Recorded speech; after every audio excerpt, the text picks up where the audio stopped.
Kaboul. La capitale afghane est surpeuplée.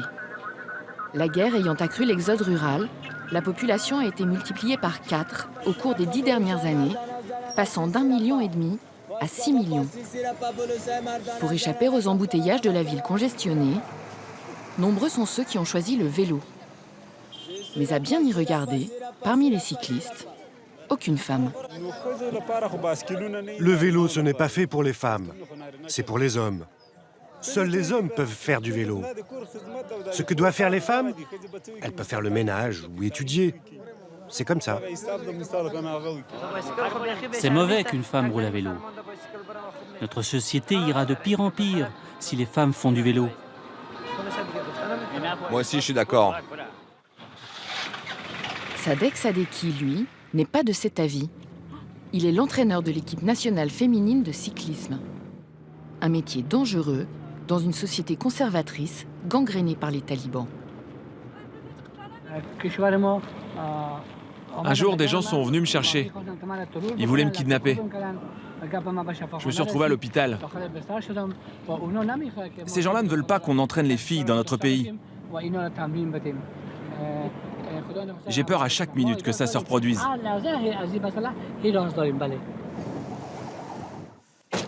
Vendredi, c'est jour d'entraînement. Le coach va chercher toutes les filles de son équipe.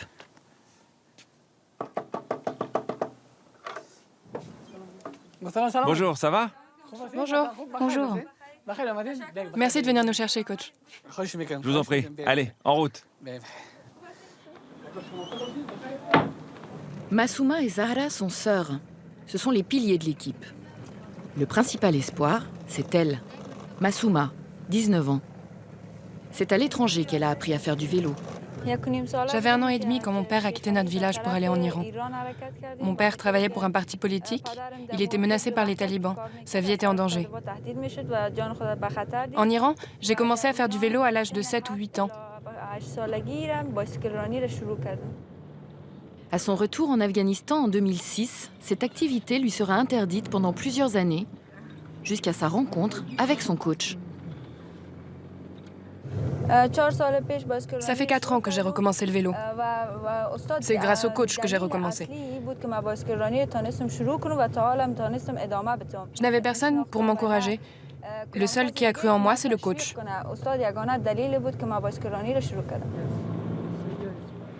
En 1 heure, l'équipe est réunie. Ces jeunes filles, par leur simple désir de rouler à vélo, promeuvent l'émancipation des femmes afghanes. Un désir d'évolution dont elles pourraient bientôt être privées. Car au cours des derniers mois, les talibans ont conquis de nouveaux territoires dans le nord du pays.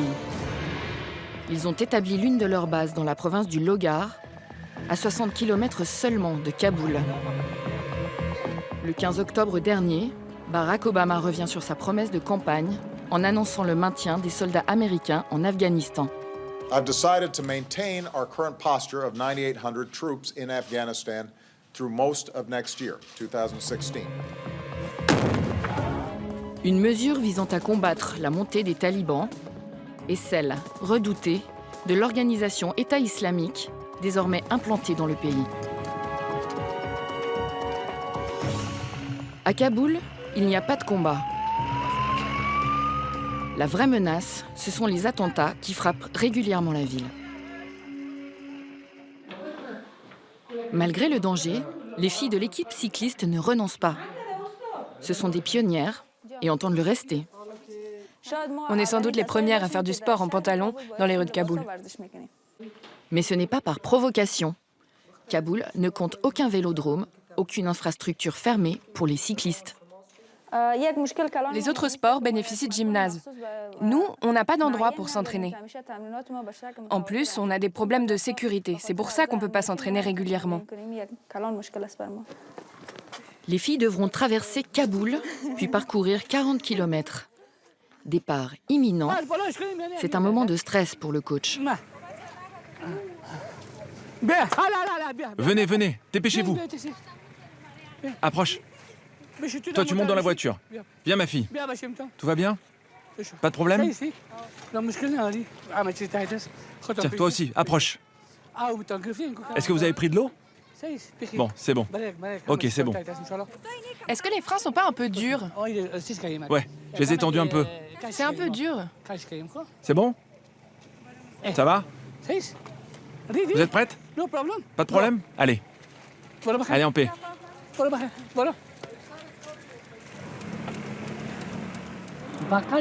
Notre vrai problème, c'est de sortir de Kaboul. Une fois qu'on sera sorti, je vais me calmer, je vais me détendre. Traverser Kaboul, c'est d'abord se confronter aux embouteillages, à la conduite anarchique des automobilistes et à celle des conducteurs de véhicules en tout genre.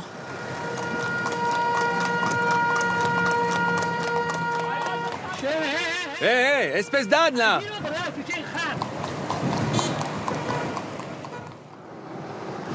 Le trafic n'est pas la seule menace. Parfois, les gens nous jettent des pierres, des tomates, des bouts de pastèque pourris. C'est comme ça, c'est notre réalité. Allez! Allez les filles! Elles font la course, allez!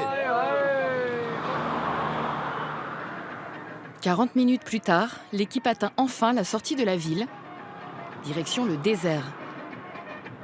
Le coach peut désormais se détendre.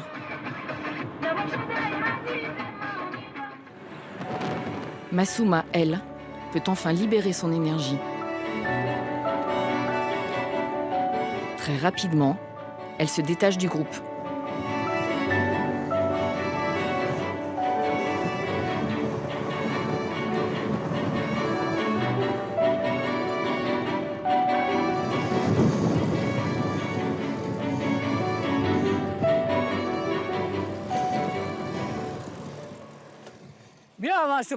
Massouma, viens ici. Bravo, hein. Bravo. T'as été très bonne. Parfaite. Très bonne arrivée. Respirez, respirez. C'était parfait. Hein. Respirez là, allez-y. Respirez.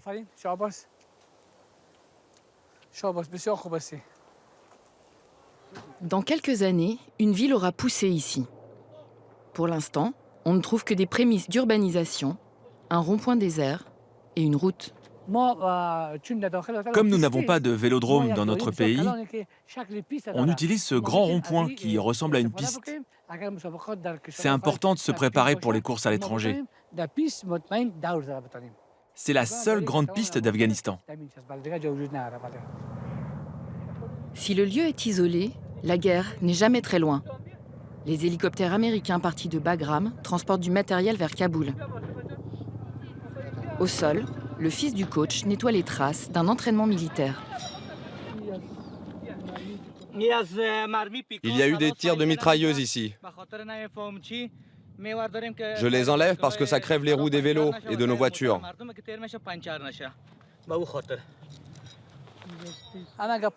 Tout est prêt, Inch'Allah. Les deux filles vont prendre la tête du peloton, ok? Bon, allez-y. Allez-y.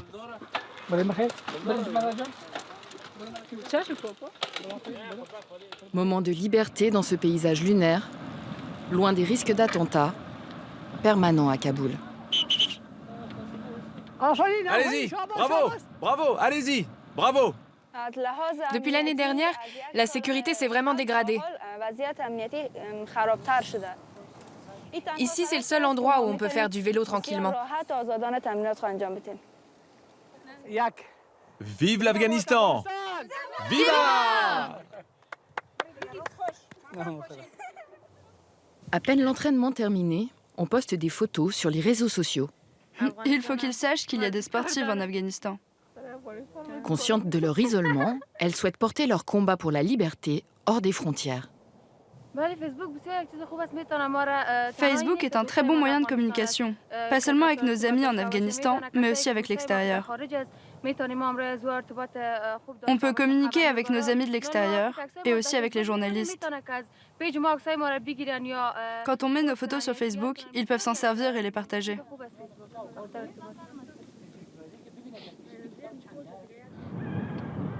Retour à Kaboul.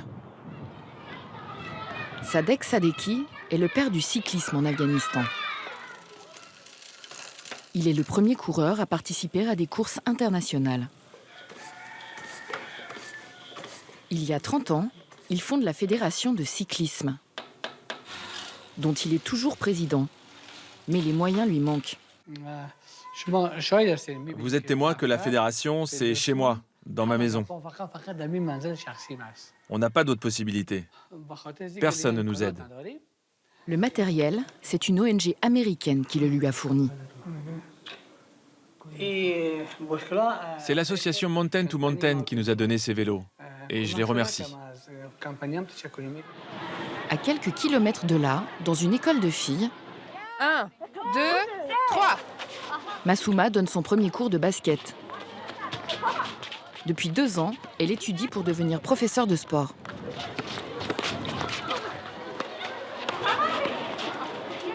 Mais à la pause, c'est de vélo dont on vient lui parler. Le vélo, ça vous intéresse? Oui, Venez dans l'équipe. ça nous intéresse beaucoup. Est-ce qu'il y a un vélo ici? Je voudrais vous montrer. Oui, il y a une bicyclette ici. Bravo. Ouais. Qui veut essayer? Moi. Moi. Non mais vraiment. Moi. La majorité de ces filles n'avaient jamais eu l'occasion de monter sur un vélo. Et l'excitation est grande.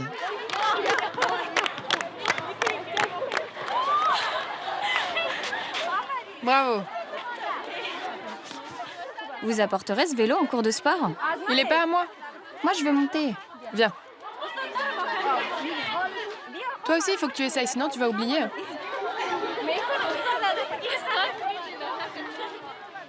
On admire notre prof car c'est une très bonne cycliste. Tiens, moi. C'est la première fois que je monte sur un vélo. Je suis très heureuse. Bravo. Très bien. Tu t'équilibres au milieu. Je suis très contente de leur faire découvrir le vélo. Elles montrent de l'intérêt pour apprendre et moi je les encourage. Ces jeunes filles découvrant aujourd'hui la bicyclette inscriront peut-être, un jour, leur histoire dans celle du cyclisme afghan. Une histoire tout entière contenue dans les albums photos du coach.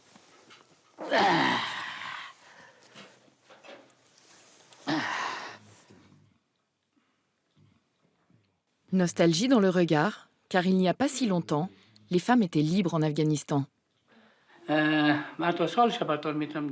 Cette photo a été prise en 1982. Cette année-là, j'ai terminé mon service militaire et je suis devenu coach. J'ai aussi fondé mon club et mon équipe. Les filles de mon équipe avaient participé à une course. À cette époque, il y avait beaucoup de liberté. Une simple casquette suffisait. Personne ne leur demandait de porter un foulard.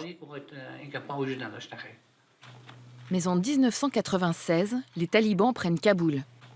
En 2001, c'est l'intervention américaine, puis la guerre. Sadek Sadeki devra attendre 2006 pour reformer son équipe. Pendant ces 10 ans, les filles ont dû rester chez elles.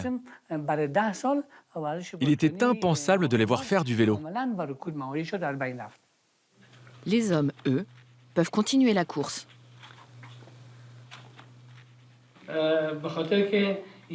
Cette photo a été prise à l'époque des talibans. À cette période, on était obligé de porter la barbe. Il était interdit de se raser. Bravo, bravo. Vas-y, tu peux y arriver.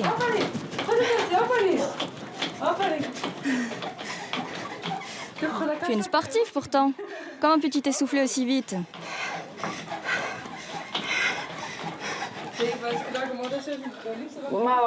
Je remercie le coach qui nous a donné ce vélo d'appartement qui nous permet de nous entraîner chez nous. On ne peut pas sortir pour s'entraîner chaque jour. Alors, les vélos stationnaires sont très bien pour s'entraîner chez soi.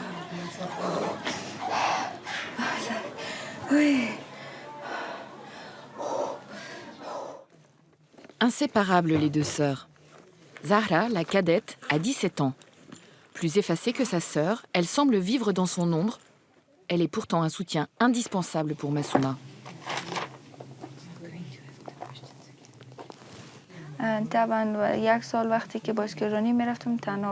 Quand j'ai commencé le vélo, je me sentais seule et faible.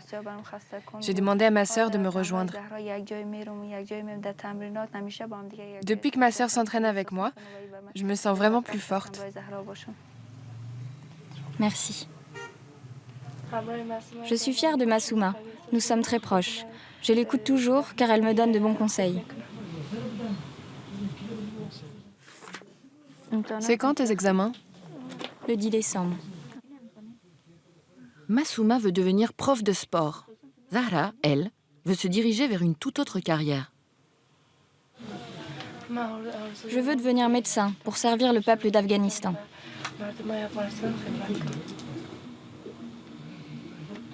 La possibilité de rêver d'un futur professionnel, celle de s'entraîner dans les rues de Kaboul, elles le doivent à un homme, leur père.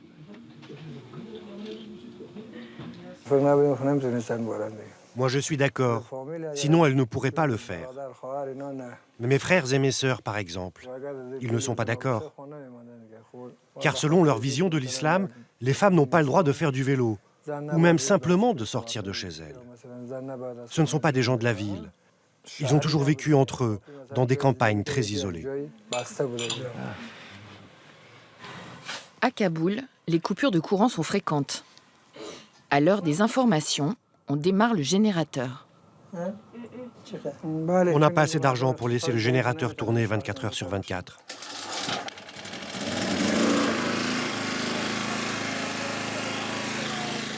Ancien cadre d'un parti politique opposé aux talibans, Mohammad Ali redoute leur retour. On regarde tout le temps la télé pour savoir où en est la situation en Afghanistan, la sécurité. Si la communauté internationale ne nous aide pas, le pays va retomber aux mains des talibans et la guerre va continuer. Que pense-t-il des fondamentalistes ? On a vu à la télévision qu'ils viennent de tuer 5 personnes devant chez elles, à Kunduz. Au nom de l'islam, ils vont aussi violer des femmes. Ces gens-là, ce ne sont pas des musulmans. Ce sont les ennemis de l'islam. L'islam ne t'autorise pas à couper la tête des gens. S'il redoute le retour des talibans, c'est parce qu'en plus d'être progressiste, Mohammad Ali est un chiite Hazara, tout comme ses filles. Une minorité exécrée par les intégristes. En novembre dernier, 7 membres de cette communauté ont été décapités par un chef taliban dans le sud du pays. Mais il n'est pas question de se laisser gagner par la peur. Le vendredi suivant, on part pour un nouvel entraînement. Bonjour coach, ça va? Comment ça va? Malgré l'indéfectible entrain, l'inquiétude est présente.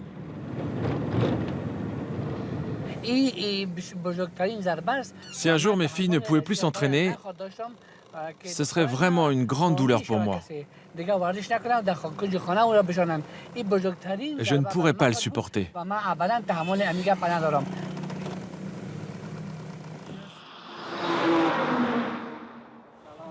Bonjour. Bonjour, comment ça va? Ça va? Comme pour conjurer l'obscurantisme, le coach organise aujourd'hui un entraînement mixte.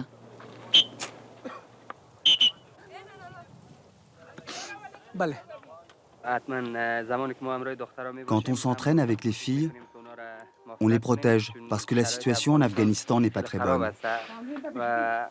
On ne laisse pas les gens les molester. En même temps, ça les aide à améliorer leur niveau. Allez, go! Allez! Allez les filles, c'est bien! Allez, bravo! Allez, bravo, bravo, bravo! Dans ce coin de désert, sur un rond-point perdu, l'égalité homme-femme est devenue réalité pour ces jeunes Afghanes et Massouma mesure sa chance. C'est la meilleure sensation de ma vie. C'est vrai ça? C'est abandonné de tous que ces jeunes filles et leurs coachs franchissent les étapes. Et ce sont les couleurs de l'espoir qu'elles portent sur leur maillot.